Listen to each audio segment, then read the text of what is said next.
Hello everyone. Today we are going to talk about a drama romance film called Young and Beautiful from 2013. Enjoy your viewing. A pretty girl named Isabel is vacationing at the sea with her parents, younger brother Victor, and family friends. The girl has been living with her stepfather for 7 years, in a very wealthy family. In the evening, Victor goes around the house to see who is doing what. He sees that his sister is having a carefree time. The next day, he insists that his sister dare to meet a guy named Felix, whom she has been liking for a long time. As a result, Felix invites Isabel for an evening walk, which she gladly agrees to. After the walk with the boyfriend, they are left alone and do interesting things. We are shown that the girl has no feelings, no love, and no tenderness in the process. After everything that happened, Felix walks the girl home, and they say goodbye. The next day, Isabel goes to the beach with all her relatives. Felix joins them, and at that moment he realizes that he is absolutely nothing to this girl, and she feels nothing for him. Summer and vacations end, and the whole family returns home. Isabel goes to the hotel. She goes to room 695 and meets an elderly man there. He apologizes and tells her that he lied about his age on the website and asks if she doesn't mind. The girl says she doesn't mind. After a short conversation, they sleep together. The man tells her that she looks very young. Isabel replies that she knows this because everyone tells her so.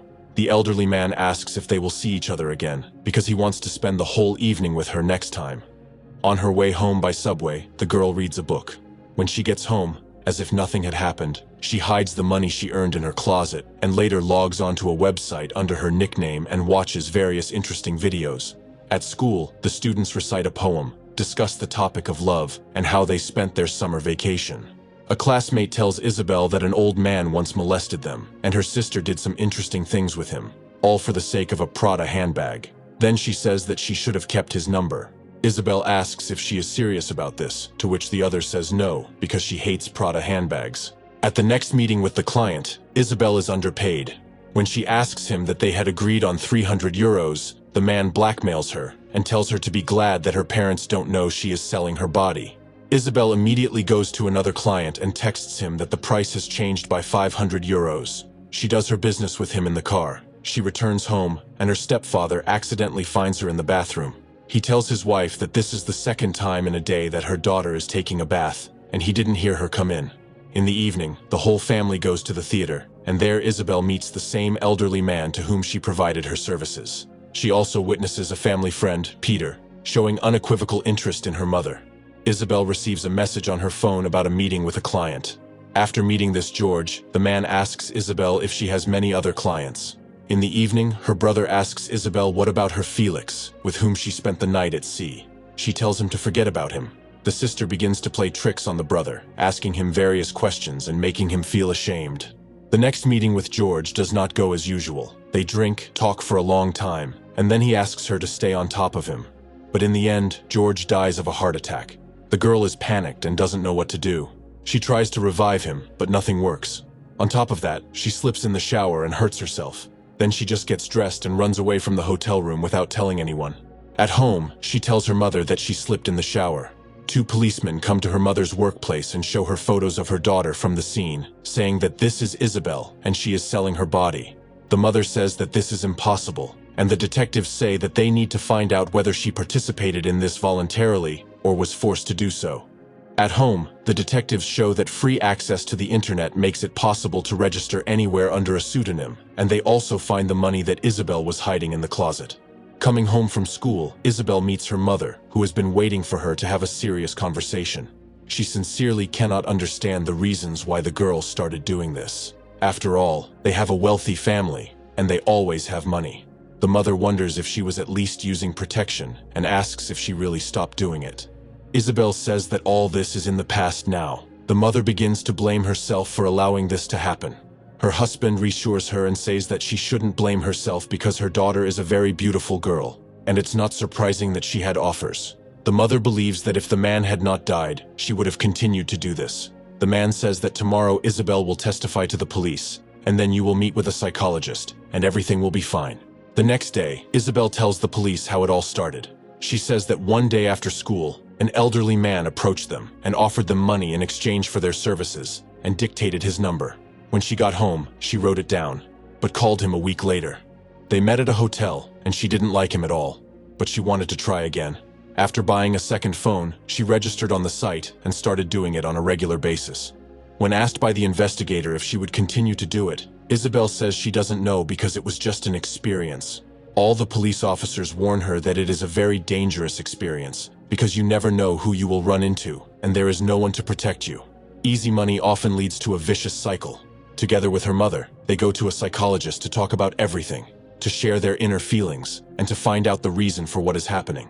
Initially, the girl told her parents that she did not need psychological treatment and would not go anywhere, but her mother said she simply had no choice. Isabel says that she could pay the doctor with the money she earned, but her mother decided to take the money away from her and donate it to a charity. Isabel goes to a family friend's house to babysit while her parents go away on business. Upon returning, Peter offers to drive Isabel home, but his wife is clearly against it and takes it upon herself to drive her. In the car, Isabel says that she knows that her mother told them everything, and that is why Peter's wife was against him taking her home. Isabel says that she is not the one to be afraid of, alluding to her husband Peter. Once home, Isabel tries to seduce her stepfather by asking him about his life. Isabel tells her stepfather that he is not her father and asks him what he thinks about it. At that moment, her mother finds them and sends her to bed. She says she doesn't know what's going on with her daughter, and she saw the way Isabel was looking at him. The man says that it was just a provocation, and he understands everything. The mother decides to talk to her daughter again, but the conversation doesn't go well. Isabel says that she knows about her and Peter and asks if she is having fun with him. The mother says what difference would it make if she said she was having fun. Isabel answers that she would know that her mother trusts her. At her next appointment with the psychologist, Isabel tells the doctor that she doesn't feel anything during the process, but when she thinks about it later, at home or at school, she wants to try it again. She says that she used to see her husband who died often. She liked being with him because he was different. He didn't want much, except for one last time. She blames herself for his death and says that she killed him. A classmate tells her that she had fun with a guy, but didn't feel anything, and now she's worried about it. Isabel calms her down and tells her that this happens a lot for the first time, and invites her to go to a party with her next weekend. The girls go to the party with their classmates. At the party, Isabel gets lost in the atmosphere, has a few drinks, and goes out to the balcony to get some fresh air. There she talks to a guy, and at some point he tells her he wants to kiss her. Isabel feels something for him, and they start a relationship. The stepfather goes to call the children for breakfast and finds Victor doing something interesting. Deciding to call Isabel, he hears them busy in the room with the boyfriend. After breakfast, Isabel suddenly tells the guy that it's over between them, and she doesn't love him anymore. She takes out a hidden SIM card from the same phone. Next, we see Isabel going up to the same hotel where she went before. An elderly woman comes to her meeting and tells her that she is the wife of the same elderly man to whom she provided services. She tells Isabel all about how they met and their personal lives. Then she offers the girl to come to the room with her for the same fee, arguing that she just wanted to see the girl her husband was having fun with. This elderly woman needed to visit this hotel room, as well as Isabel, because she blamed herself for his death. After a while, Isabel thanks her for making her feel better. She falls asleep and wakes up in the room alone. If you have watched the video so far, you should know that I am happy to have viewers like you. Thank you for watching to the end. Subscribe to the channel and follow the news. Klontsak Recapped was with you. See you soon.